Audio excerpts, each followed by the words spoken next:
সহজ লেসনে তোমাদের সকলকে স্বাগত। আজকে আমরা ষষ্ঠ শ্রেণীর প্রথম পর্যায়ক্রমিক মূল্যায়ন 2024 সালের গণিত বিষয়ের নমুনা প্রশ্নপত্র সেট 2 এর সম্পূর্ণ উত্তর সহ আলোচনা করব। তো চলো আজকের এই ভিডিওতে আমরা দেখে নিই ক্লাস 6 এর ফার্স্ট ইউনিট টেস্ট 2024 সালের গণিত বা ম্যাথামেটিক্স সাবজেক্টের এই প্রশ্নপত্রের উত্তরগুলো। তো প্রথম ইউনিট টেস্টের পরীক্ষায় তোমাদের পূর্ণমান দেওয়া থাকবে 15, অর্থাৎ 15 নম্বরের পরীক্ষা কিন্তু নেওয়া হবে এবং সেখানে 30 মিনিট সময় দেওয়া থাকবে। আর এপ্রিল মাসের প্রথমেই কিন্তু তোমাদের প্রথম ইউনিট টেস্টের পরীক্ষা নেওয়া হবে। তো চলো আজকের এই ভিডিওতে আমরা দেখে নিই ক্লাস 6 এর ফার্স্ট ইউনিট টেস্ট 2024 গণিত বা ম্যাথামেটিক্স সাবজেক্টের এই প্রশ্নপত্রের সম্পূর্ণ উত্তর। ঠিক আছে, এই প্রশ্নোত্তরগুলো দেখার আগে এই চ্যানেলে যদি তোমরা নতুন হয়ে থাকো চ্যানেলটিকে সাবস্ক্রাইব করে রাখবে, সাথে বেল আইকনে প্রেস করে অল অপশনটিকে সিলেক্ট করবে পরবর্তী ভিডিওগুলো পাওয়ার জন্য, এবং ভিডিওটিতে একটি লাইক করবে, ভিডিওটি বন্ধু বান্ধবের সঙ্গে অবশ্যই শেয়ার করবে। আর যদি তোমরা এই সমস্ত প্রশ্ন এবং উত্তরের পিডিএফ ফাইল পেতে চাও তাহলে সহজ লেসন অ্যাপটিকে ইনস্টল করবে। সেখানে ভিডিওর পাশে কিন্তু পিডিএফগুলো দেওয়া থাকবে, চাইলে সেখান থেকে তোমরা প্রশ্ন উত্তরগুলো পড়তে পারবে অথবা ভিডিওটাও দেখতে পারবে। ঠিক আছে, এবং পিডিএফগুলো তোমরা তোমাদের নিজেদের ফোনে কিন্তু ডাউনলোড করে নিতে পারবে। ওকে, তো চলো আজকের এই ভিডিওতে আমরা দেখে নিই ক্লাস 6 এর first unit test okay mathematics সাবজেক্টের 2024 সালের এই মডেল কোশ্চেন পেপারটির সম্পূর্ণ উত্তর। এখানে দেখো প্রথমে কি দেওয়া আছে, 1 নম্বর দাগে নিচের প্রশ্নগুলোর নির্দেশ মতো উত্তর দাও। 5টি প্রশ্ন প্রথমে তোমাদের দেওয়া আছে, প্রতিটা প্রশ্নের মান 1 নম্বর করে দেওয়া হয়েছে। ঠিক আছে, 1 নম্বর দাগে কি দেওয়া আছে, রোমান সংখ্যা লেখো 97, অর্থাৎ 97 এই সংখ্যাটির রোমান সংখ্যা লিখতে হবে। তো 97 এর রোমান সংখ্যা হচ্ছে XCVII। ঠিক আছে, রোমান সংখ্যা কোনগুলো, রোমান সংখ্যা হচ্ছে যেগুলো আমরা লিখি শুধুমাত্র একটা আই, শুধুমাত্র একটা আই মানে কত হয়, 1 হয়।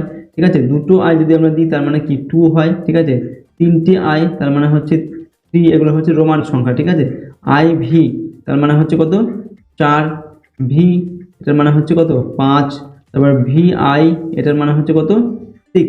ঠিক আছে, VII এটার মানে হচ্ছে 7, তারপর VII যদি দিই তার মানে হচ্ছে কত, 8 হয়।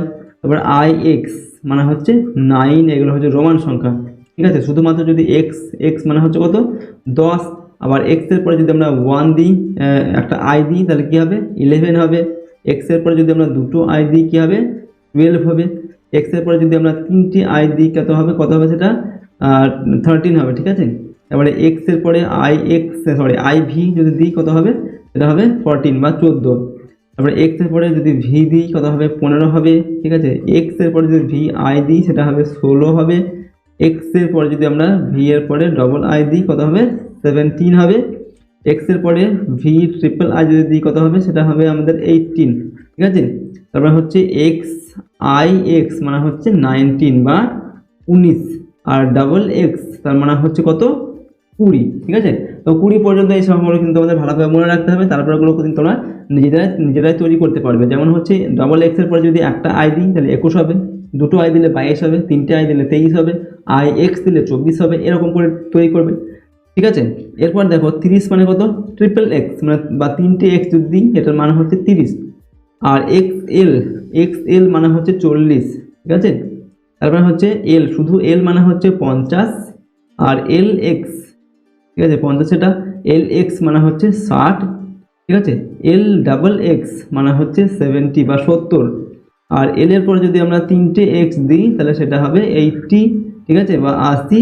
আর XC, ঠিক আছে, XC এটার মানে হচ্ছে 90 বা 90।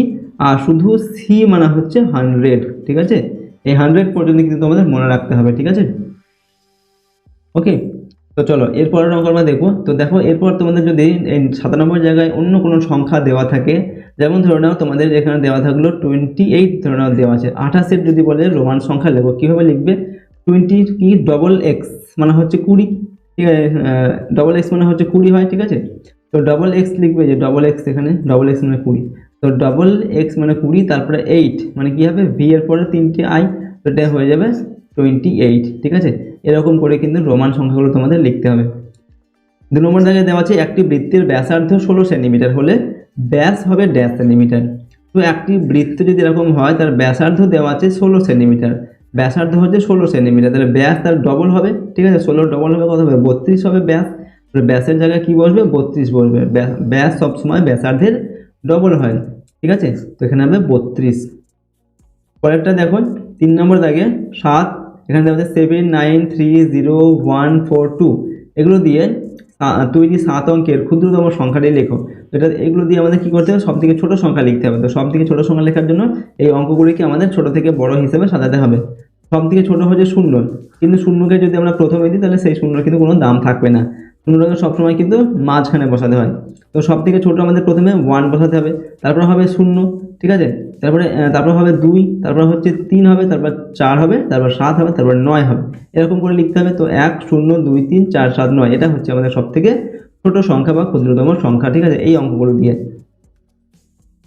4 নম্বর থেকে বলা হচ্ছে চিহ্ন ও প্রতীক দ্বারা বীজগাণিতিক সংখ্যামালা তৈরি করো, বি 5 থেকে ছোট নয়, ঠিক আছে। এখানে বলা হচ্ছে এই যে বিটা 5 থেকে কিন্তু ছোট নয়, তার মানে কি 5 থেকে ছোট নয় মানে কি 5 সমানও হতে পারে অথবা 5 থেকে বড় হতে পারে। এটা আমাদের চিহ্ন ও প্রতীক দিয়ে বোঝাতে হবে বা প্রকাশ করতে হবে। তো কিভাবে লিখবো, B greater than equal to 5, অর্থাৎ বি গ্রেটার দেন মানে কি বড়, 5 থেকে বড় অথবা 5 সমান, ঠিক আছে, এটার মানে হচ্ছে বড় অথবা সমান। তো B greater than equal to 5 এরকম করে চিহ্ন দিয়ে এটাকে লিখতে হবে, বি 5 থেকে বড় অথবা 5 সমান। 5 নম্বর থেকে দেওয়া আছে 2 3 6 4, একে সব থেকে কাছের 10-এর গুণিতকে পূর্ণ সংখ্যায় নিলে হবে। এখানে দেওয়া আছে 2300, 2400, 2360, 2370। তো 2364 এটার সব থেকে কাছের সংখ্যা কোনটি? 2364 এটার সব থেকে কাছের সংখ্যা দেখো 2360, 2360 আর 2364 মধ্যে পার্থক্য কত? 4, মাত্র 4, এদের মধ্যে বিয়োগফল হচ্ছে 4। তো এই 2300 সব থেকে কাছের সংখ্যা হচ্ছে 2360টা, ঠিক আছে।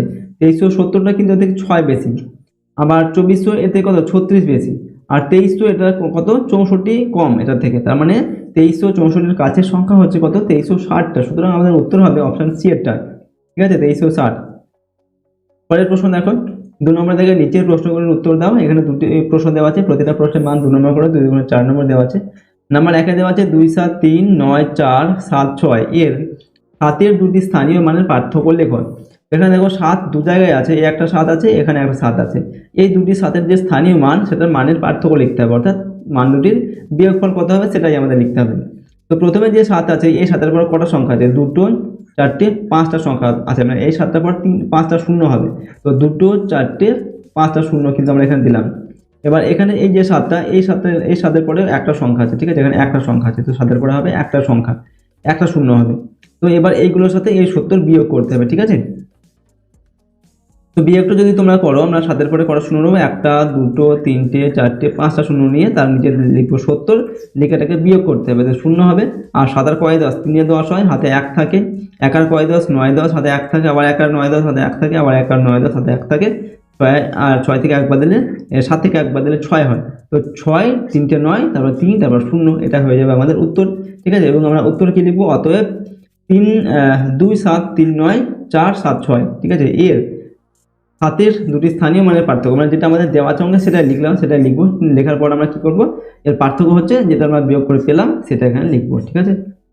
পরের অঙ্ক দেখো, 2 নম্বর দেখে একটি আয়তক্ষেত্রাকার মাঠের দৈর্ঘ্য দেওয়া আছে x মিটার আর প্রস্থ দেওয়া আছে y মিটার। মাঠটির পরিসীমা ও ক্ষেত্রফল নির্ণয় করো। তো পরিসীমার সূত্র কি? 2 ইন্টু দৈর্ঘ্য প্লাস প্রস্থ, আয়তক্ষেত্রের পরিসীমার সূত্র, ঠিক আছে। তো লিখবো আমরা আয়তক্ষেত্রাকার মাঠটির পরিসীমা 2 ইন্টু দৈর্ঘ্য প্লাস প্রস্থ, দৈর্ঘ্য হচ্ছে x, প্রস্থ হচ্ছে y, তো 2 into X plus Y metre, এটা হয়ে গেল আমাদের পরিসীমা। আর ক্ষেত্রফলের সূত্র কি? দৈর্ঘ্য ইন্টু প্রস্থ, ঠিক আছে। আমরা লিখবো আয়তক্ষেত্রাকার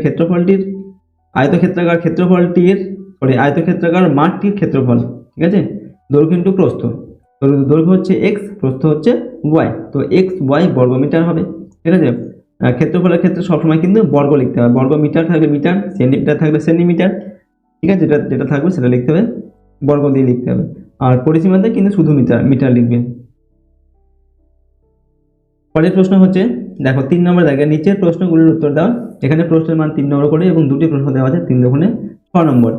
তো নাম্বার 1 কি দেওয়া আছে? মানের অধক্রমে বা বড় থেকে ছোট হিসাবে সাজাতে হবে, ঠিক আছে। তো এখানে 1 2, ঠিক আছে, এই যে সংখ্যাগুলো দেওয়া আছে এই সংখ্যাগুলোকে বড় থেকে ছোট হিসেবে সাজাতে হবে, যেটা বড় সেটা আগে লিখতে হবে, ছোটগুলো তারপর লিখতে হবে। তো এগুলোর মধ্যে সব থেকে বড় সংখ্যা কি আমরা কিভাবে সংক্ষেপে সহজে আমরা কিভাবে বুঝতে পারবো? দেখো, প্রথমে দেখো এখানে দশমিকের আগে কতগুলো কোনটায় কটা সংখ্যা আছে দেখে নেবো। এখানে দশমিকের আগে একটা সংখ্যা আছে, এখানেও একটা সংখ্যা আছে দশমিকের আগে, এখানেও আছে একটা সংখ্যা, এখানে আছে দুটো সংখ্যা, এখানে আছে একটা সংখ্যা, এখানে শূন্য আছে, এখানে আছে শূন্য।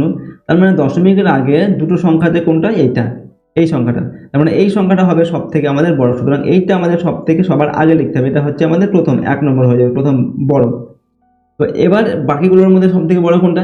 এখানেও আছে একটা সংখ্যা, এখানেও একটা সংখ্যা আছে, এখানেও আছে একটা সংখ্যা, এবং সবগুলো হচ্ছে 3। প্রথমেই 3 আছে, আর এগুলো তো শূন্য আছে, এগুলো তো ছোট, আমরা বুঝতেই পারছি, দশমিক একটা শূন্য আছে। তো এই প্রথমে এই তিনটে সংখ্যায় 3টে করে 3 আছে। তো দেখো এবার আমরা তো প্রথমে তো সমান সমান পেয়ে যাচ্ছি, কিন্তু এবার দেখবো দশমিকের পরের সংখ্যা দেখবো। দশমিকের পরে এখানে কি আছে? শূন্য আছে, একটা দুটো শূন্য আছে, এখানে আছে একটা শূন্য দশমিকের পরে, আর এখানে দশমিকের পরে কিন্তু 7 আছে। সুতরাং এই সংখ্যাটা হচ্ছে আমাদের বড়, তার মানে এটার পর এটা হচ্ছে আমাদের বড়, ঠিক আছে। এবার এই দুটোর পর দেখবো, এখানে দশমিক পর দুটো শূন্য আছে, এখানে দশমিক পর একটা শূন্য আছে, মানে এখানে দশমিক পরেই শূন্য শূন্য, এখানে দশমিক পরে 0 7, তার মানে এটা হচ্ছে বড়, এটা হয়ে যাবে 3 নম্বর, এটা হয়ে যাবে আমাদের 4 নম্বর। এবার এই দুটোর মধ্যে কোনটা বড়? এখানে দশমিক পরে একটা শূন্য আছে, আর এখানে দশমিক পরে কিন্তু শূন্য নেই, 7 3 আছে, তার মানে এটা হয়ে যাবে আমাদের 5 নম্বর, এটা হয়ে যাবে 6 নম্বর, ঠিক আছে। তাহলে দেখো সব মানের অর্ধক্রমে সাজিয়ে পাই, সব থেকে বড় হচ্ছে আমাদের এটা, যেটা আমাদের প্রথমে লিখবো, তারপর বড় হচ্ছে এই সংখ্যাটা, এটা লিখবো, তারপর বড় হচ্ছে 3.007, এই যে এটা, ঠিক আছে। তারপর হচ্ছে 3.007, এই যে এটা, ঠিক আছে। তারপর হচ্ছে 0.037, এই যে সবার শেষেরটা, আর এটা হবে 0.037, এটা হচ্ছে সবার সব থেকে ছোট।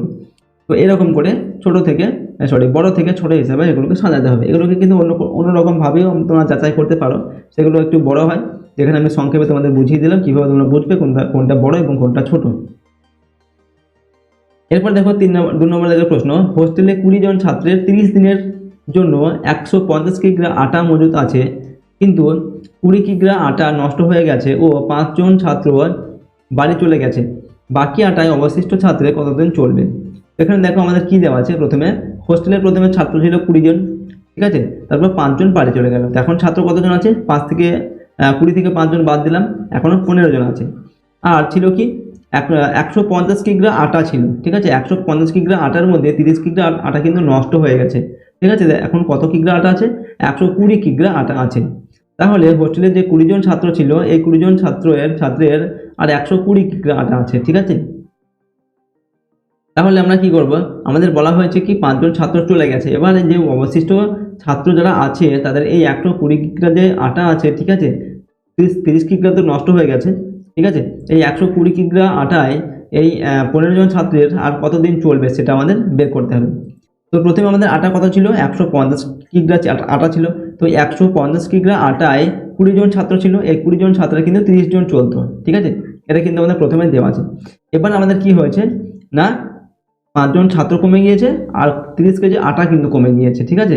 এবার কতদিন চলবে সেটা বের করতে হবে। তাহলে আমরা পরের লাইনে কি করবো না, 1 কিগ্রা আটায় 20 জন ছাত্রের চলবে কতদিন? 150 কিগ্রা আটায় যদি 30 দিন চলে 20 জন ছাত্রের, তাহলে 1 কিগ্রা আটায় 30 দিন চলবে না, কম দিন চলবে। তাহলে কি হবে? 30-এর তলায় 150 চলে আসবে, ঠিক আছে, এতদিন হবে। এবার কি করব? 120 কিগ্রা আটায়, এবার আটা কত আছে আমাদের? 120 কিগ্রা আছে, 150 কিগ্রার মধ্যে 30 কিগ্রা নষ্ট হয়ে গেছে, তাহলে 120 কিগ্রা আটায় 20 জন ছাত্রের বেশি দিন চলবে। তো 30 গুণ 120/150 হবে। পরের লাইনে কি করব? 120 কিগ্রা আটায় 20 জন ছাত্রের এই দিনটা চলে, তাহলে 1 জন ছাত্রের বেশি দিন চলবে। তাহলে এখানে কি হবে? এই 20টা এখানে গুণ হয়ে যাবে, গুণ 20 হবে, ঠিক আছে। এবার আমাদের কি বের করতে হবে? ছাত্র সংখ্যা এখন আছে কতজন? ছাত্র এখন রয়েছে আমাদের 15 জন, তাহলে 15 জন ছাত্রের কতদিন চলবে?